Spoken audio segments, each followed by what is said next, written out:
Bonjour, je suis Iris Lolia, élève de seconde au lycée Corneille. Je vais débuter mon discours. N'avons-nous tous pas souhaité être un super-héros lorsque nous étions petits? Superman, Batman, Spider-Man, des êtres dotés d'un pouvoir surhumain, sauvaient le monde, combattaient le mal, défendaient les opprimés. Mais chaque super-héros, aussi puissant, aussi courageux soit-il, avait comme Superman sa kryptonite, qui est une pierre venant de sa propre planète et qui était la seule chose à pouvoir le détruire. En grandissant, nous découvrons qu'il n'existe pas de super-pouvoir, mais que d'autres gouvernent le monde. Le pouvoir de l'argent et la dictature en sont des exemples, et qu'il est question désormais de personnes au pouvoir. L'école nous enseigne alors que ceux qui dirigent sont les présidents, élus au suffrage universel, ou des dictateurs qui s'imposent puis finissent par imposer leur succession, et que les rois règnent de père en fils. Plus tard, la réalité nous fait face, et les médias font tomber le rideau. Et lors de chaque nouvel épisode, nous entendons des mots comme dictature, régime autoritaire, coup d'État, puis guerre, mort, drone, attaque, destruction, meurtre. Et où sont les super-héros? À ce moment, nous comprenons que pour arriver au pouvoir, certaines personnes sont prêtes à détruire. La définition du dictionnaire nous apparaît plus claire. Oui, le pouvoir, c'est l'autorité, la puissance de droit ou de fait, détenue sur quelqu'un ou quelque chose. D'après Platon, la plupart des hommes au pouvoir deviennent des méchants. Mikhail Bulgakov dit que tout pouvoir est une violence exercée sur les gens. Et André Malraux définit le pouvoir par la possibilité d'en abuser. Violence, méchanceté et abus sont les faces cachées du pouvoir. L'image idéaliste de ce qu'était pour moi le pouvoir est désormais effacée. Une obsession est omniprésente et persiste chez toutes ces personnes qui tyrannisent le monde, celle d'arrêter ceux qui seraient nuisibles à leur pouvoir. Ils sont indénombrables. Hitler, Mussolini, Franco, Saddam Hussein, Mobutu, Kadhafi. Mais à quel prix? Leur prix est celui de la mort de centaines de milliers de personnes par jour. Depuis mars 2011, Bachar al-Assad est le responsable du meurtre de 94 000 personnes. Oh, combien nous sommes chanceux d'avoir grandi dans un pays stable. Cette violence avec laquelle vivent des enfants depuis leur tendre enfance leur permet-elle encore de croire aux super-héros?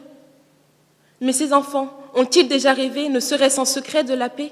Ou l'instinct de survie les contraint-il à être conditionnés par le pouvoir en place? Non. Leur vie n'est même plus basée sur l'espoir qu'un jour, un héros vienne les sauver. On leur a enlevé cette innocence pour la remplacer par de la haine, de la crainte et de la peur. Nous sommes tous tentés de penser comme Aung San Suu Kyi. Ce n'est pas le pouvoir qui corrompt, mais la peur. La peur de perdre le pouvoir pour ceux qui l'exercent et la peur des matraques pour ceux que le pouvoir opprime. La peur serait donc la kryptonite de ces personnes. Ne sont-ils pas motivés par la peur que les rébellions au sein de leur pays affaiblissent leur pouvoir? Faire ressentir la peur à leur peuple est pour eux la seule solution de faire ce qu'ils veulent en limitant les manifestations.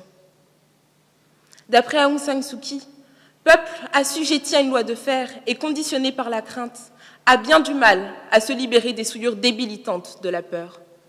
En Corée, Kim Jong-il détient entre 80 000 et 120 000 prisonniers politiques maltraités dans des camps. En 2010, l'ONU a demandé un mandat d'arrêt contre Omar al-Bashir, qui est accusé de génocide au Soudan. Robert Mugabe a regretté la mort de Kadhafi, son semblable, le bourreau de tout un pays, la Libye. Les femmes et les enfants sont les premières victimes de ces hommes. Le 8 mars dernier, nous avons célébré la 37e journée internationale des droits de la femme. C'est pourquoi j'aimerais dédier mon discours à toutes ces femmes qui se sont levées, parfois au détriment de leur vie, pour défendre la dignité humaine. Tout d'abord, Rosa Parks, qui a été la première femme noire à avoir fait résonner un non contre la ségrégation, le 1er décembre 1955 à Montgomery. Non, elle n'était pas d'accord avec cette loi qui séparait les personnes de couleur des personnes blanches. Non, elle ne voulait pas laisser sa place. Non, elle ne voulait pas laisser le pouvoir législatif ne pas la respecter en tant que citoyenne.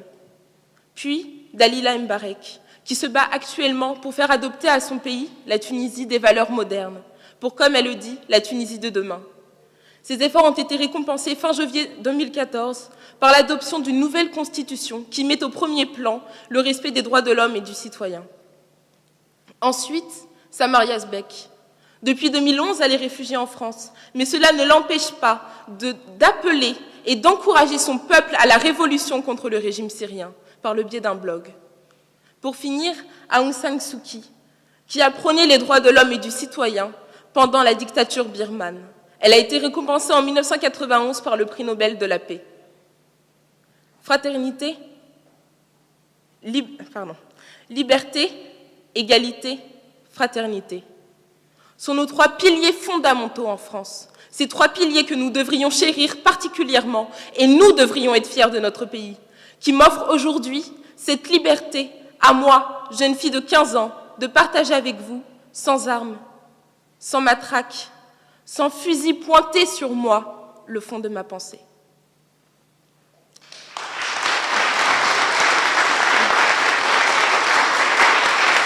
Merci pour votre attention.